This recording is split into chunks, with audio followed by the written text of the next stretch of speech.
You wake up every morning with your chest tight, your mind racing, and that familiar weight pressing down on your shoulders. Sound familiar? You are not alone in this battle, but what if I told you that over 2,000 years ago, a Roman emperor faced the exact same struggles you face today and discovered 7 simple habits that could eliminate stress from your life forever? Marcus Aurelius ruled the most powerful empire in history, commanded vast armies, and made decisions that affected millions of lives. Yet he wrote in his personal journal that the greatest victory was not conquering nations, but conquering his own mind. He understood something that most people today have forgotten. Stress is not something that happens to you. It is something you create in your own thoughts. The Stoic philosophers developed a system of mental training that transforms how you respond to every challenge, every setback, and every moment of uncertainty in your life. These are not feel-good platitudes or modern self-help tricks. These are battle-tested techniques used by emperors, slaves, and everyone in between who chose to take control of their inner world. But here is what most people get wrong about Stoicism. They think it means becoming emotionless or cold. Nothing could be further from the truth. The first habit that will revolutionize your relationship with stress is the practice of morning reflection. Every single morning, Marcus Aurelius would spend time writing in his journal, not about what happened yesterday, but about how he wanted to respond to whatever challenges the day might bring. He would remind himself that he could not control external events, but he had complete power over his thoughts and reactions. This is not positive thinking or wishful optimism. This is mental preparation for reality. When you start your day by acknowledging that difficulties will come and deciding in advance how you will handle them with wisdom and calm, you remove the element of surprise that creates so much stress. You begin to see challenges not as threats to your peace, but as opportunities to practice your philosophical strength. But what happens when that practice meets the chaos of real life? The second habit involves a complete shift in how you view problems. The Stoics called this the discipline of desire, which means training yourself to want what happens rather than fighting against reality.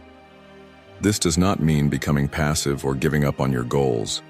It means understanding the difference between what you can control and what you cannot, then focusing all your energy on what is actually within your power. When traffic jams make you late, when people disappoint you, when unexpected problems arise, you have a choice. You can waste your energy fighting reality and creating stress, or you can accept what has happened and focus on your response. The Stoics taught that the source of all stress comes from one simple mistake: wanting reality to be different than it is right now. Once you stop fighting what has already happened and start working with it, stress begins to dissolve.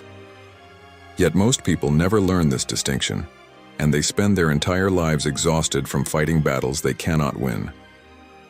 The third habit is perhaps the most powerful and the most misunderstood: the practice of negative visualization. This sounds dark, but it is actually the key to unshakable peace of mind. Every week, Seneca would spend time imagining losing everything he valued: his wealth, his health, his loved ones, his reputation. He was not being morbid or pessimistic. He was building mental resilience and appreciation for what he had. When you regularly contemplate loss, 2 amazing things happen. First, you stop taking your current blessings for granted and feel genuine gratitude for what you have right now. Second, you mentally prepare yourself for the inevitable changes and losses that life brings, so they do not devastate you when they occur. Modern psychology calls this stress inoculation, but the Stoics understood it centuries ago. By voluntarily experiencing discomfort in your imagination, you become stronger when real discomfort arrives. The question is, are you willing to face these uncomfortable thoughts in order to build unbreakable inner strength? The fourth habit transforms how you relate to other people and eliminates one of the biggest sources of stress in your life: expecting others to behave the way you want them to. Marcus Aurelius wrote that when you wake up in the morning, you should tell yourself that today you will encounter interference, ingratitude, insolence, disloyalty, ill will, and selfishness from other people. But none of this should disturb your peace, because you understand that these behaviors come from their ignorance of good and evil, not from any intention to harm you personally. This does not mean becoming cynical or expecting the worst from everyone. It means understanding that other people are fighting their own battles, dealing with their own fears and limitations, and responding from their own level of wisdom or confusion. When someone cuts you off in traffic, speaks rudely to you, or fails to meet your expectations, you can choose to take it personally and create stress. Or you can remember that their behavior reflects their internal state, not your worth. This shift in perspective eliminates so much unnecessary suffering. Here is where most people make a crucial mistake. They try to control other people instead of controlling themselves.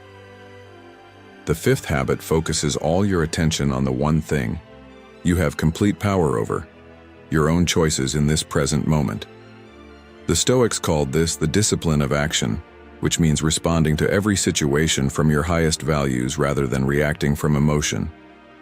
When someone insults you can choose your response. When you face a difficult decision, you can choose to act with wisdom. When you feel overwhelmed, you can choose to break the situation down into manageable steps. Every moment offers you the opportunity to act like the person you want to be. Stress often comes from feeling powerless, but you are never powerless over your own character. The question is, will you exercise this power consciously, or will you let circumstances and emotions make your choices for you? The twist that changes everything is this. The Stoics discovered that stress is not caused by external events, but by your judgments about those events. A job loss, a relationship ending, or a health scare is just information. Your mind adds the interpretation that makes it stressful. This means you have been creating your own stress without realizing it, but it also means you have the power to stop creating it. The sixth habit involves what Epictetus called the dichotomy of control, but applied moment by moment throughout your day. Every time you feel stress beginning to build, you pause and ask yourself, is this something I can control or something I cannot control? If you cannot control it, you practice acceptance and focus on your response. If you can control it, you take action without emotional drama. This simple question cuts through confusion and anxiety like a sword through fog. Most of your stress comes from trying to control things that are not up to you. Other people, the past, the future, natural disasters, economic conditions, or what others think of you. When you consistently redirect your energy toward what is actually within your control, stress naturally diminishes and your effectiveness dramatically increases. The seventh and final habit is the evening review, which completes the circle of Stoic practice. Every night before sleep, you examine your day not to judge yourself harshly, but to learn from your experiences. What situations triggered stress? How did you respond? What could you do differently next time? This is not self-criticism, but self-improvement. You celebrate the moments when you acted with wisdom and note the moments when emotion took over. Over time, this practice builds self-awareness and gradually shifts your default responses from reactive to thoughtful. You begin to notice stress-creating patterns before they take hold and develop the skill to choose better responses in real time. The profound truth that the Stoic philosophers understood is that external freedom means nothing without internal freedom. You can have all the money, success, and recognition in the world, but if your peace of mind depends on circumstances staying exactly as you want them, you will live in constant anxiety. True freedom comes from developing an inner citadel that no external event can disturb. When you master these 7 habits, stress does not disappear from your life, but your relationship with it transforms completely. Challenges become opportunities to practice wisdom. Setbacks become lessons in resilience. Uncertainty becomes an adventure in trust. You realize that the only prison you were ever in was the prison of your own thoughts, and you have been holding the key to your freedom all along.